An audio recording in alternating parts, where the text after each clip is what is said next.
Shabbat Shalom. This needs to be tipped down just a little bit. Shabbat Shalom, everybody. It's good to be here this morning. Thankful for Yah. Like I said, it's a cold morning, but the sun is shining, and it is a great day to be alive. Yah is too good. His mercy endures forever. The word is so good. Yah is good to us. We just want to praise him. So we're going to go ahead and start this morning. If you would, let us stand and turn to Proverbs 14. Proverbs 14 and just verse 2. Proverbs 14 and verse 2. He who walks in his straightness reveres Yah, but he whose ways are crooked despises him. So let us lift up our eyes. Yah, thank you for this day that you've given us, Yah. You have set apart this day. You have sanctified this day, and you have signed this day with your name, Yah. We reverence you, and we recognize you as the one who sanctifies us and sets us apart when we keep your word and preserve it to do it, Yah. Your word is true. The more that you dwell with us, Yah, the more that we love you. We just seek you in all things, and we understand that through Ecclesiastes. There is weary in the world and worry in the world, but Yah, through all of that, it is an opportunity to seek you and to know you in all of our ways, to acknowledge you and to recognize you for who you are. Lead, God, and direct us in our lives, Yah. We pray that you would speak for us at this time. Just uplift a people that might be downtrodden, people that might be sick and unwell, people that just might not know you, Yah, that they might come to understand that you are El, and there is no one beside you, Yah. We just lift you up on high. Keep us and preserve us, Yah. Baruch Hashem, hallelujah, amen. So first we're going to start, we got a few definitions in Proverbs 14:2. The thing that I did read this morning, I believe it was Psalms 37, understanding some of the keys to the peace that you get with Yah. And there were three things that were mentioned in Psalms 37, and it was trust, delight, and commitment. Those were the three things that were mentioned. And then after that, it talks about how your desire will be fulfilled. He will be with you. So the trust is confidence. So you have confidence in Yah. The delight, and I was meditating on it on the way over here, the first word in definition is soft. So it's just something about feeling something soft. If you feel something soft and tender and you rub it, it does something to your brain. There is a delight that comes with rubbing something soft. And then the cashmere, putting a nice piece of clothing on. There's just something about that there's a delight in that. But you delight in Yah is what that's in reference to, like something that is soft. And the other word was commit. And I thought it was really interesting how they defined commit, and it means to roll with. To roll as in together. So I referenced it, and the way he gave it to me is, I don't know if you've ever mixed two pieces of Laffy Taffy together, but that's pretty good. Strawberry and banana, or green, you got your green apple and your grape. When you mix them together, they are mixed. It is a delight. So, but what I also thought about was rolling down a hill. If Yah is going someplace, you're going with him. You are committed to that. And I also thought about, and y'all might think that this is silly, but if you've ever seen anybody do a whiskey throttle on a motorcycle, and and they're taking off with it, and it's like this, they're on for the ride. So that's what I think about, to commit. For some reason, people don't let go, and they just run into something, but that's how it is. You are committed. You are still holding on. So the three things that I thought about this morning, it was a delight to us. No matter what you're going through, you feel a delight in Yah, and reading his word just sparks something in you that nothing else can do. And then you have that commitment to Yah. You are rolled together with him, and you trust in him no matter what is going on, and you have confidence in him, and you find that peace. And I was like, that's just some good stuff. I just read all those definitions, and just being with Yah, it's just good stuff. It just puts you in a place of peace.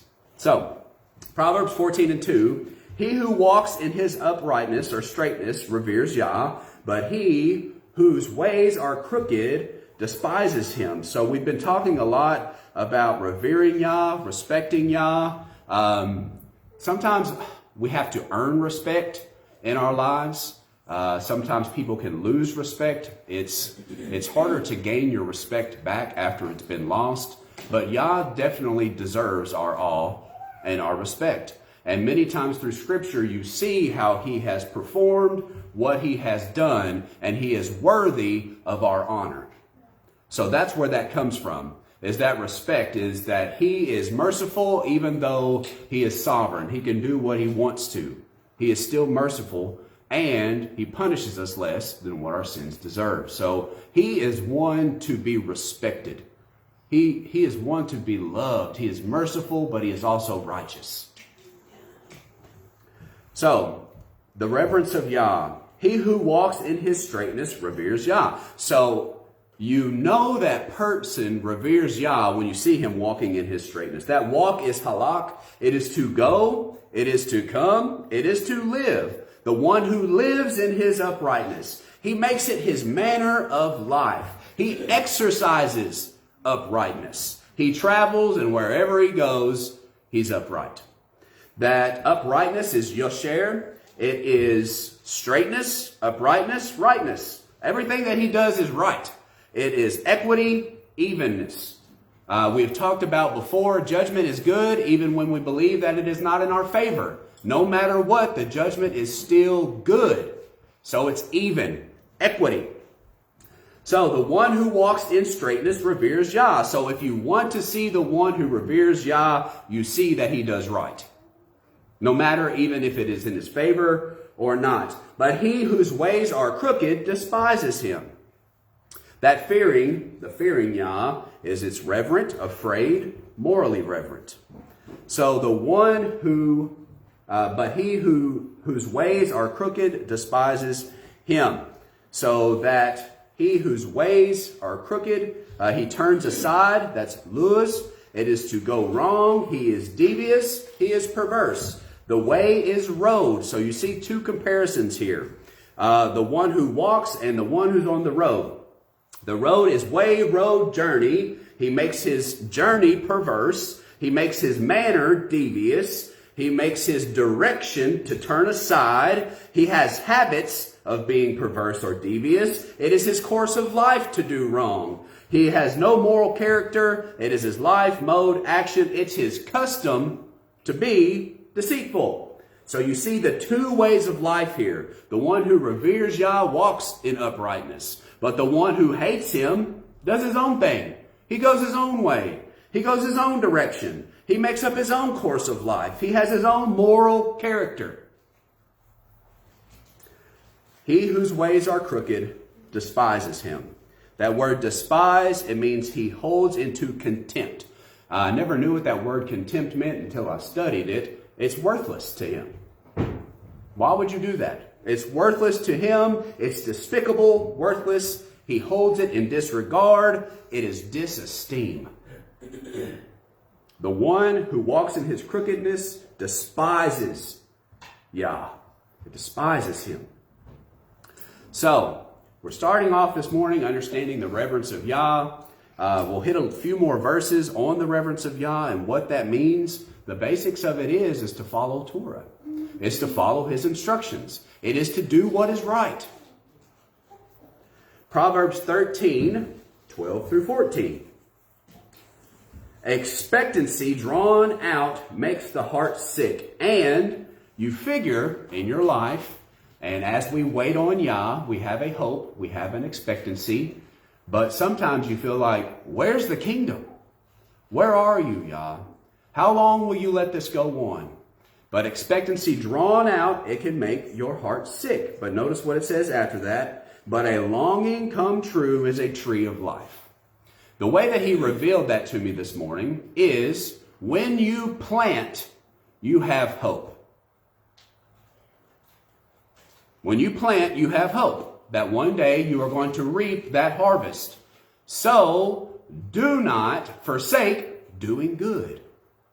Turn from evil. You do these things because one day you feel like you're going to reap that reward. One day there is going to be peace on the earth, even though you may have trouble and turmoil. You have that hope. A person who works has in hope that one day they will reap the benefits. So the longing to see what Yah has promised is a tree of life. It gives you vigor. It sustains you. He who despises the word is destroyed, but he who reveres the command, respects the command, holds it in reverence, has a fear of Yah, the command is rewarded. The Torah of the wise is a fountain of life. So instructions. And I see if you look through Torah, Torah is what is written in the law, but Torah is not only Exodus, Leviticus, Numbers, and Deuteronomy. Okay? You have the very beginning in Genesis. That's also considered to be Torah. So what do we get from that? That you can learn instructions from the lives that have lived or been lived by the patriarchs.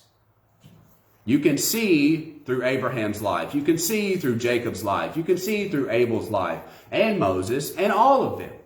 You see, that is Torah. There is instruction to be learned from there. So, the Torah of the wise is a fountain of life. Learning and abiding and doing and performing, it gives life. Turning one away from the snares of death. So, you follow the instructions of Torah, it is the way to life. But if you turn away and you despise Yah, it says that it will only cause death. Good understanding gains favor, but the way of the treacherous is hard. So the reverence of Yah, preserving Torah, being obedient, respecting Yah for his greatness, he is merciful and righteous. Deuteronomy 31. Seeing the reverence of Yah.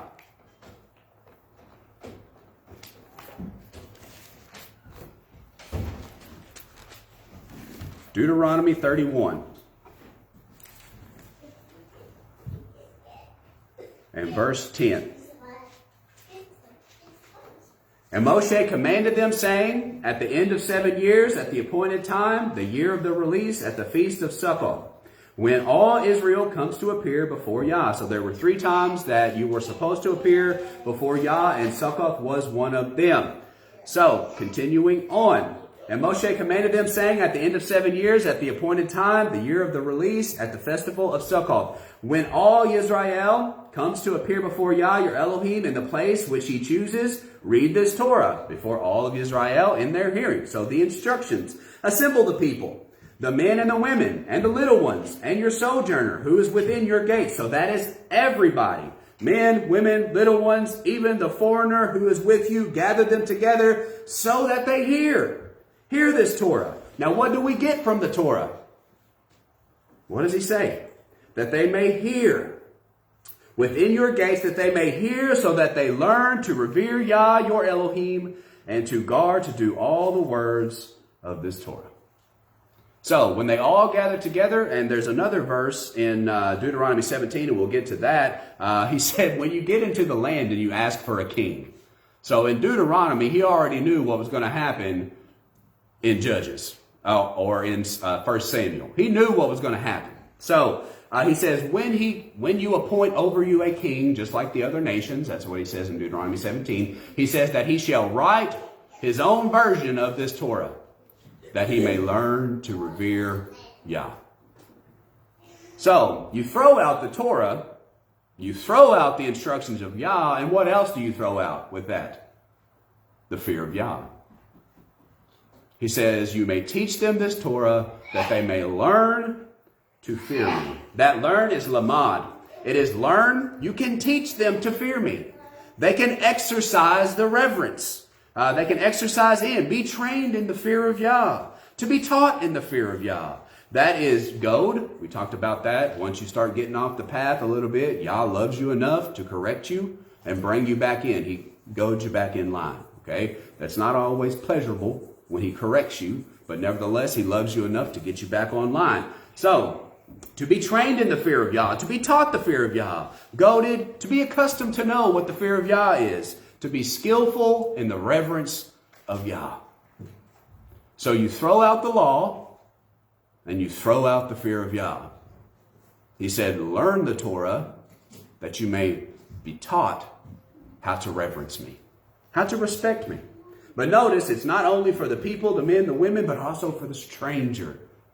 Anybody that's there, teach them the fear of Yah. So, he continues on.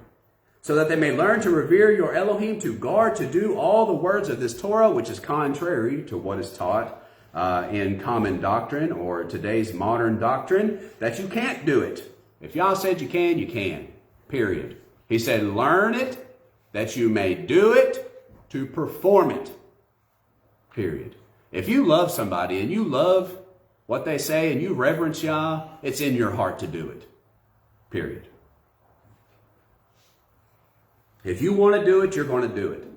And their children who have not known it, notice, here we go, a second witness here, should hear and learn to revere Yah, your Elohim, as long as you live in the land you are passing over the Yarden to possess. So they learn to revere by hearing the word. What is hear? It's not just to listen.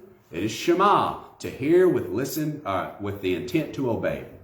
To listen with the intent to obey. I hear what you're saying and I'm going to do it. So, that is the reverence of Yah.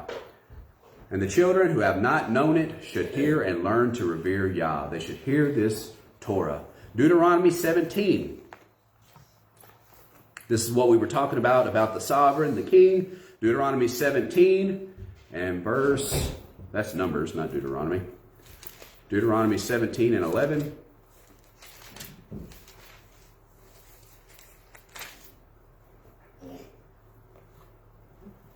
Do according to this Torah in which they teach you. So you are taught to observe, to exercise, to be trained, taught, go to custom, be accustomed to this Torah, learn this Torah, teach this Torah. Do according to this Torah in which they teach you, according to the right ruling, which they say to you.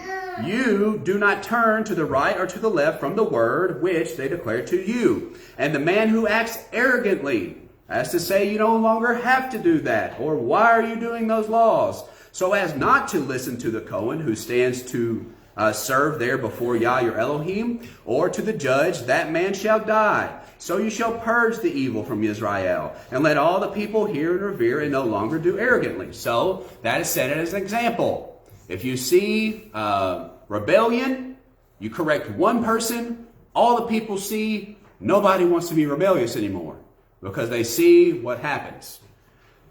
And the man who acts arrogantly, so as not to listen to the Cohen. Verse 13, and let all the people hear and revere, and no longer do arrogantly. So they respect. Yes, you will be punished if you do wrong. Verse 14, when you come to the land which Yah your Elohim is giving you, and shall possess it, and shall dwell in it, and you shall say, so he already knew, let me appoint a sovereign over me like all the nations that are around me. 1 Samuel. And it broke his heart when they did that. But he knew what they were going to do. You shall certainly appoint a sovereign over you whom Yah your Elohim shall choose. So Yah did choose Shaul. And Yah did choose David. Yah your Elohim shall choose, appoint a sovereign over you from among your brothers. You are not allowed to appoint a foreigner over you who is not your brother. Only he is not to increase horses for himself, nor cause the people to return to Mitzrayim to increase horses. For Yah has said to you, do not return that way again. And he is not to increase wives for himself, poor Solomon, lest his heart turn away, nor is he to greatly increase silver and gold for himself. And it shall be, when he sits on the throne of his reign, that he shall write for himself a copy of this Torah in a book from the one before the Kohanim, the Levites. And it shall be with him, and he shall read it all the days of his life. Why? That he learns to revere Yah his Elohim, to guard all the words of this Torah and these laws, to do them. So that his heart is not lifted up above his brothers, and so as not to turn aside from the command, right or left, so that he prolongs his days in his reign, he and his children in the midst of Israel. So what is the purpose of the Torah? It teaches you to respect Yah. Once you know that he loves you and he cares about you, but he punishes you when you do wrong and you go astray, you understand he loves you and he cares about you. So you reverence Yah. He is good. He is good. He is trustworthy. Psalms 27.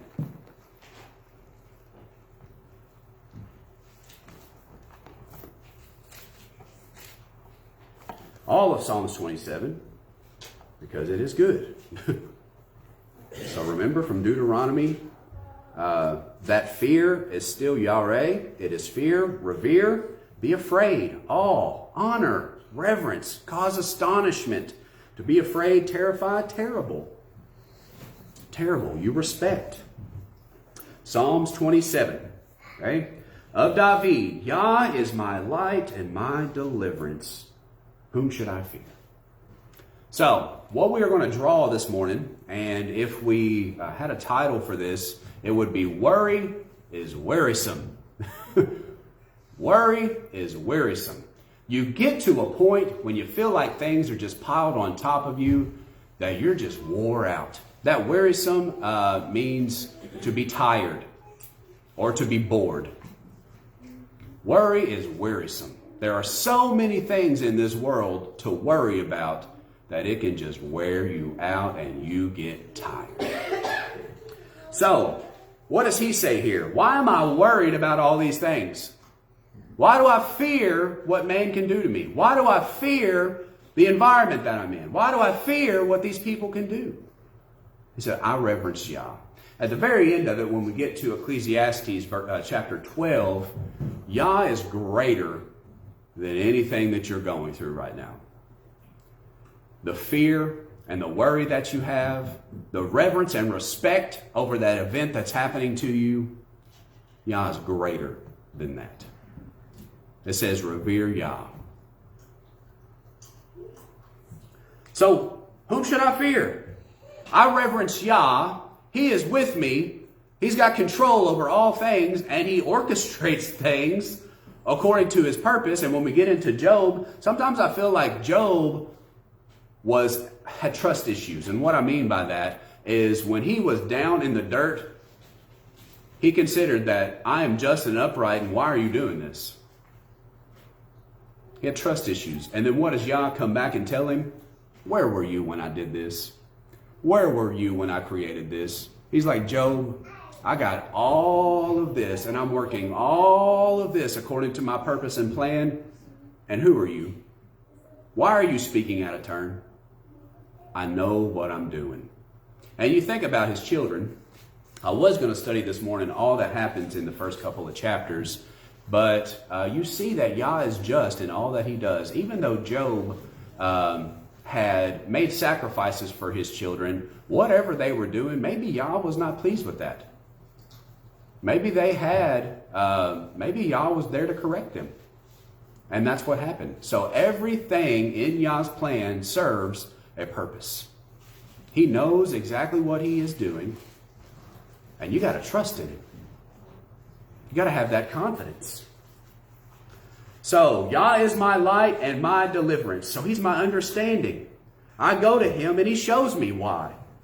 Whom should I fear? Yah is the refuge of my life. Whom should I dread? Why do we worry about these things? When evildoers come against me to eat up my flesh, I take that as in things around you that cause worry. When they come to me and they want to eat up my flesh, why am I even worried about it?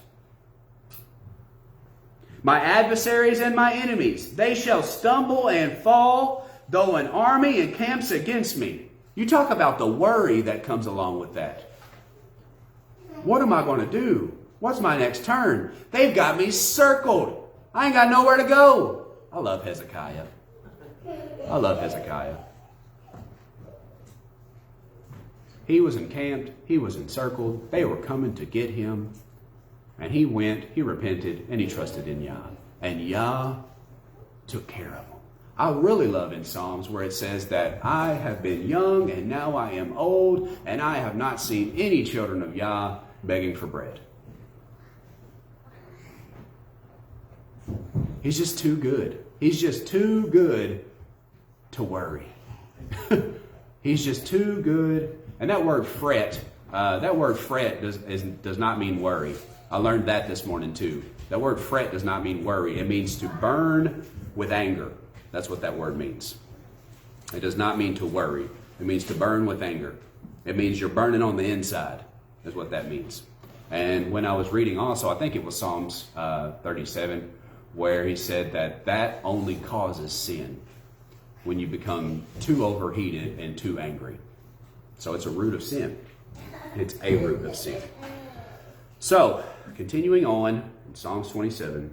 When evildoers come against me to eat up my flesh, my adversaries and my enemies, they shall stumble and fall, because Yah is trustworthy. Though an enemy encamps against me, my heart does not fear. Though battle comes up against me, even then I would be trusting. I have confidence. I am secure. That's what that word means. I'm secure. I'm confident. I trust Yah. All this that's going on around me, He can take care of it.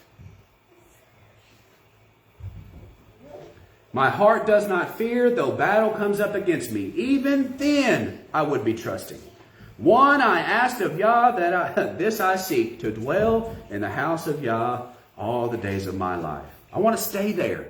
I want to dwell in His house, to see the pleasantness of Yah, and to inquire in His Hakal. For in the day of evil He hides me in His booth. In the day of trouble, in the covering of His tent, He hides me. And you see that often, reading through the scripture, about the day of evil, the day of trouble. There is a day of trouble that is coming, and in that time, what's He going to do? He's going to hide you. On a rock He raises me up, and now my head is lifted up above my enemies all around me. And I offer in His tent with offerings of shouts. I sing praises to Yah. Hear, O Yah, when I cry with my voice, and show me favor and answer me. To my heart you have said, seek my face, your face, Yah. I seek it, just love it. This is so good. Do not hide your face from me. Do not turn your servant away in displeasure. You have been my help. Always. Always. He has always been there. The things in your life that you didn't quite understand why they were happening at the time, later on you get it. He has always been my help. Man. Do not leave me nor forsake me, O Elohim of my deliverance. When my father and my mother have forsaken me, then Yah takes me in. Teach me your way, O Yah, and lead me in a smooth path because of my enemies. So that's where a lot of the confusion and doubt comes in our lives, because we don't know His way. We don't know where He's going. We don't know which way He's leading us. So what does David say? Teach me what you're doing. Teach me your way. Show me where you're guiding me. I also love that psalm where it says, He takes me by my right hand. He has led me. So, do not leave me or forsake me. My father and my mother have forsaken me. Then Yah takes me in. Teach me your way, O Yah, and lead me in a smooth path because of my enemies. Do not give me over to the desire of my adversaries, for false witnesses have risen up against me, and they breathe out violence to me. What if I had not believed to see the goodness of Yah in the land of the living? There it is. That's what we said. You plant in hope. He's got a hope that one day the kingdom will be set up. So what does He do? He does good. He loves Yah. He preserves the word. What if I had not believed to see the goodness of Yah in the land of the living? Wait on Yah, be strong, and let Him strengthen your heart. Wait, I say, on Yah. So many worries in the world. Life is full of worry. The people around us can cause us to worry. We can begin to doubt. We can lose trust. But trust is the key to ease all worry. If you have confidence and you know and you understand that Yah has you, and Yah is going to take care of it, no matter which way or what way or any way He takes you. If you can have confidence in Him and trust in Him, that's where your peace comes from. But if you have lack of trust, there is no peace. So that trust is batak. It is to trust, to have confidence. You are bold in Him. Confident, secure, careless, sure. To trust in Yah. Proverbs 14.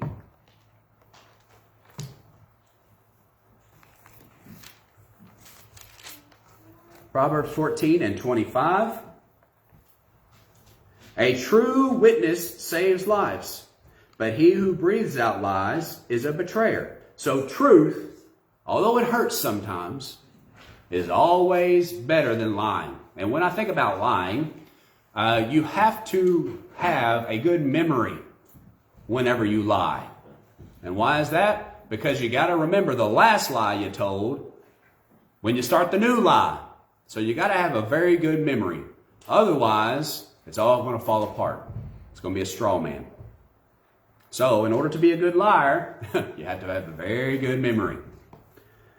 So Proverbs 14 and 25, and I'm not teaching you how to be a good liar. I just want you to know that. All I'm saying is truth, although it hurts sometimes, is always better than lying. You tell the truth once, you say the truth once, and you never have to try to continue your story. So, Proverbs 14 and 25, a true witness saves lives, but he who breathes out lies is a betrayer. In the reverence of Yah is strong trust. They're that close together. The reverence of Yah, there is strong trust. You trust in him. You're confident in him when you reverence him. And his children have a place of refuge. The reverence of Yah is a fountain of life to turn away from the snares of death. What does it say in Proverbs? The fear of Yah is the beginning of wisdom. Skill. What is wisdom? Wisdom comes through failure, through pain, through suffering, the falling, the lifting up, the learning.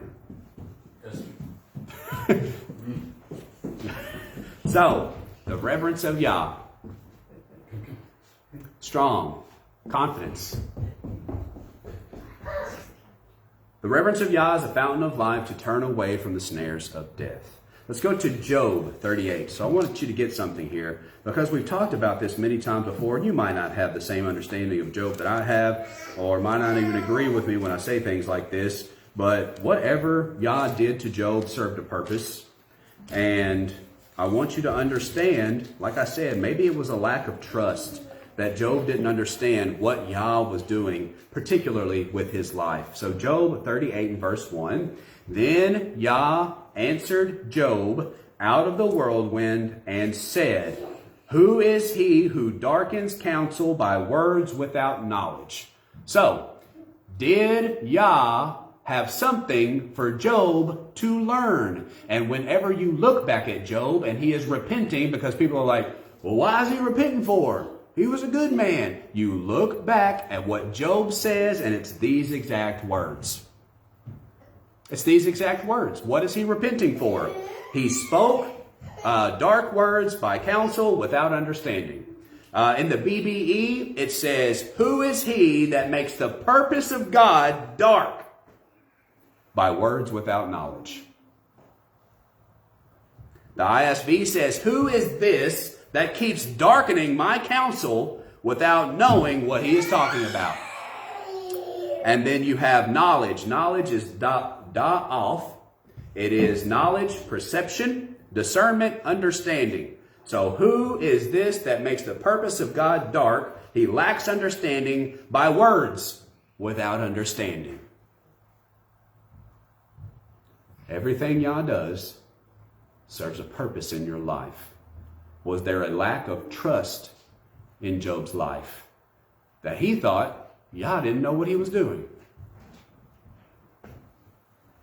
So he says, Yah says to Job, out of the whirlwind, who is this who darkens counsel by words without knowledge? Now, a whirlwind, what is that a representation of?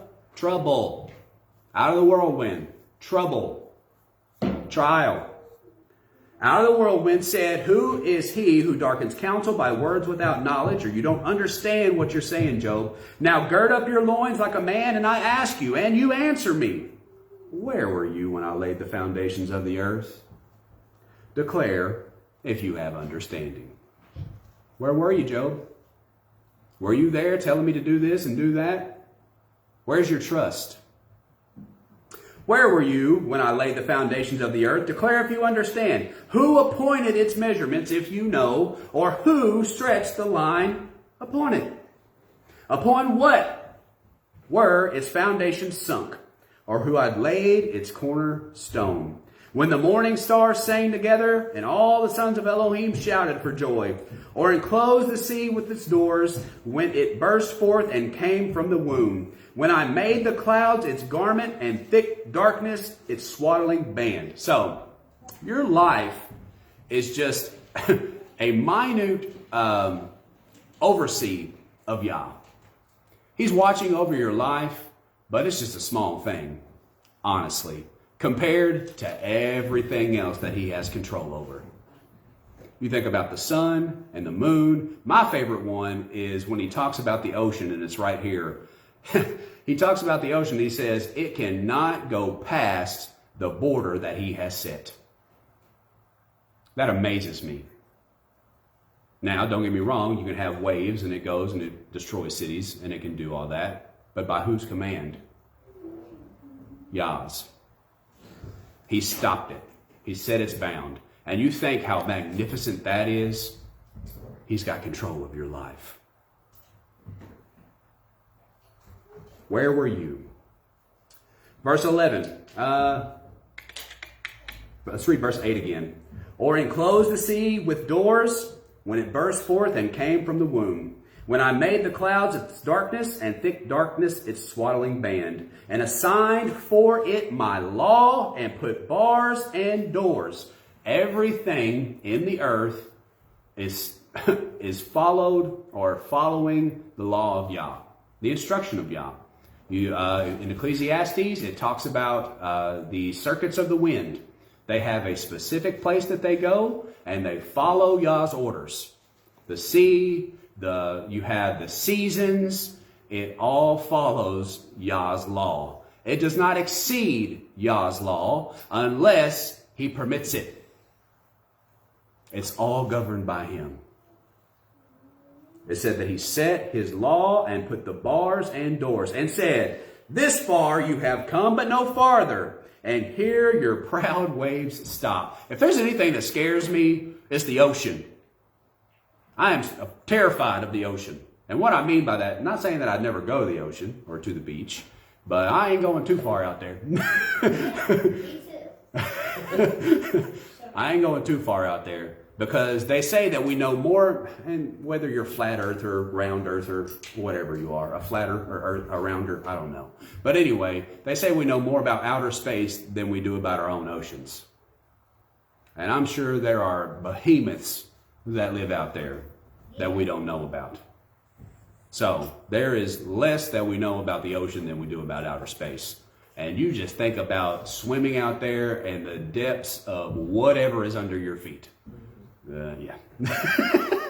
So, not only that, but he's not talking about that, but I'm talking about the power of the ocean, and that's what he's talking about here, the power of their crashing waves. He said their proud waves stop, and Yah has control over that. If you have ever been caught in undertow, that's some scary stuff.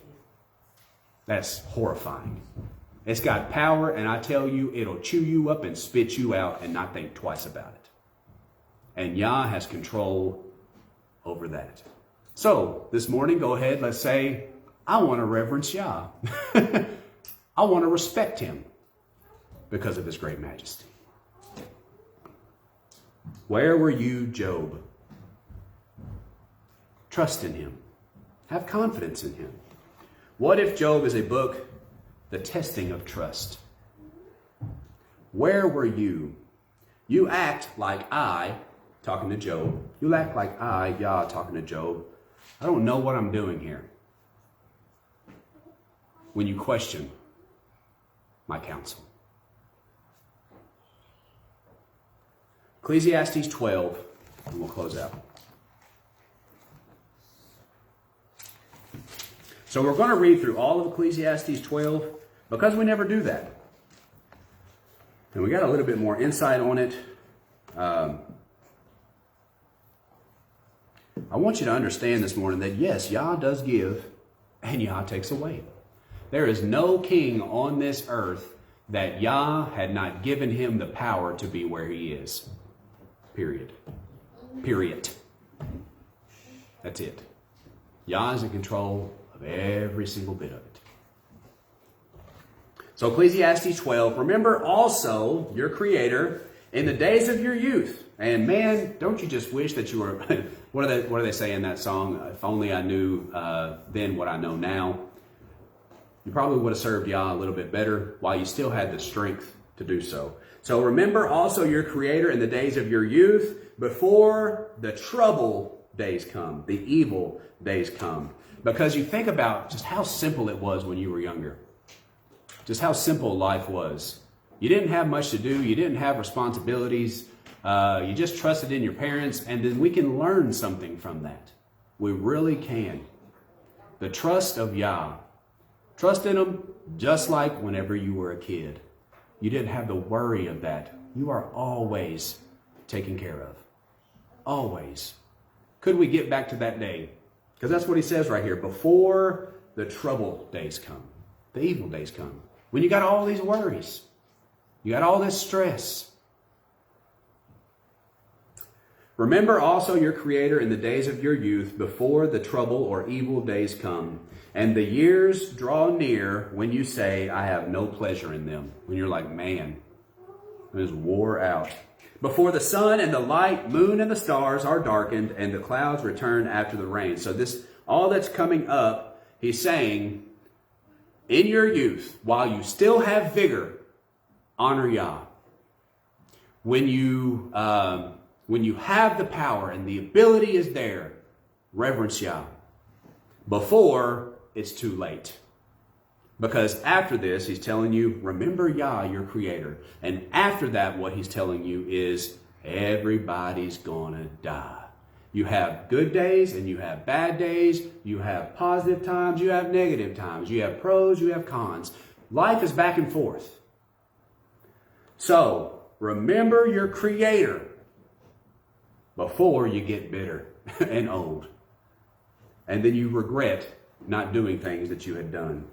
Before the sun and the light and the moon and the stars are darkened and the clouds return after the rain. In the day when the guards of the house tremble and the strong men shall bow down. When the grinders shall cease because they are few, and those that look through the windows shall become dim. And the doors shall be shut in the streets, and the sound of grinding is low. And one rises up at the sound of the bird, and all the daughters of song are bowed down. So everybody's going to the end. Furthermore, they are afraid of what is high, and of low places in the way. And the almond trees blossom, and the grasshopper becomes a burden, and desire perishes, for man is going to his everlasting home, and the mourners shall go about the streets. Before the silver cord is loosed, or the golden bowl is broken, or the jar shattered at the fountain, or the wheel broken at the well. So everything stops. And the dust returns to the earth as it was, and the spirit returns to Elohim who gave it. Vanity, futility, what is that? Emptiness, said Qoheleth. All is futile. And besides being wise, Qoheleth also taught the people knowledge, and he listened and sought out, laid in order many proverbs. So through his whole life, and you talk about even from the beginning, now you have chapter 12, they said that it's wearisome. This goes here, this does this, the circuits of the wind, the sun goes up, the sun goes down, the moon comes out, the stars in the sky. He's like, you just cannot fathom it all. Cannot. He said it's so wearisome. And besides being wise, and then all that he had learned through his life, and I pray, Yah, that at the end of his life that he repented and came back from his vanities and came back to serve Yah. But he learned a lot through what he experienced. And we had taught about that before. Experience is the best teacher. When you fail, you learn. And you grow. And you become more mature. So he put all these into Proverbs. Qoheleth sought to find out words of delight and words of truth rightly written. The words of the wise are like goads. They correct. They bring back. And as nails driven by the master of collections, they were given by one shepherd. And besides these, my son, be warned. The making of many books has no end, and much study is a wearying of the flesh. So, what's he talking about here? He wrote down the Proverbs. He wrote down many books. He had Proverbs, Ecclesiastes. There was a lot written about Solomon. And he said, you will wear yourself out trying to figure it all out. You will wear yourself down trying to figure it all out. Like, it's wearisome. There are so many books out there, you can never know it all. It's just so much. Don't get me wrong, I love learning. I love learning new things. I love learning words. I love learning things about different religions. I love proving and testing why what I believe is true. I love that. But he said, you continue to read. There are so many books out there that you can never read them all. And besides these, my son, be warned. The making of many books has no end, and much study is a wearying of the flesh. So, if you read through all of Ecclesiastes and you see all the turmoil that Solomon went through, and you see the ups and the downs and folly and righteousness and wisdom and all of this, and I gave myself over to wine, and I had concubines, and I had this, and I had that, and I had all of... Is that my phone? Oh, sorry. And I had vineyards, and I had trees, and I had all these beautiful things. And he said at the end of it, after all is said and done, he says, fear Yah. He said, I had so many things to worry about in my life. The more things you have, the more worry you have about those things. It's different having one truck over 15 trucks because you got to worry about every single one of them. So the more that you have, the more there is to worry about. That's why Yah talks about the righteous has little. It is better to have little and be righteous than to have much and be wicked, because you have less to worry about. The less you have, the less you have to worry about. Solomon was a worried man. He had too much. Too much. And they do say that Solomon was the richest man ever. Ever. So he says, after all of this, everyone will have a day of appointment, a day of death. He said, love Yah. After all of this, all the worries, wearisome, the fears in this life, he said, let us hear the conclusion of the entire matter.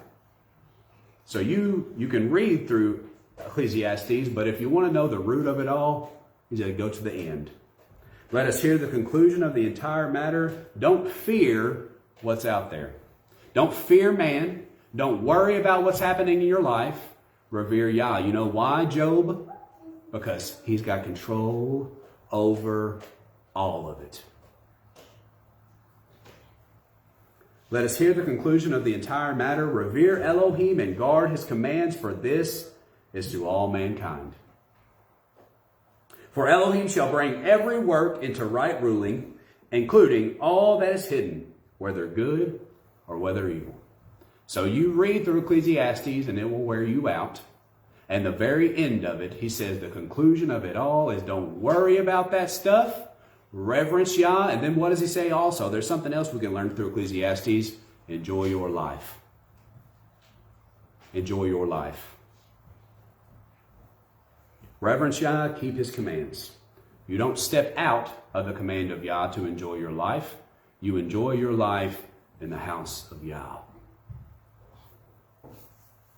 Out of all the worries in our lives, let Yah be your honor. Let him be your focus, your respect.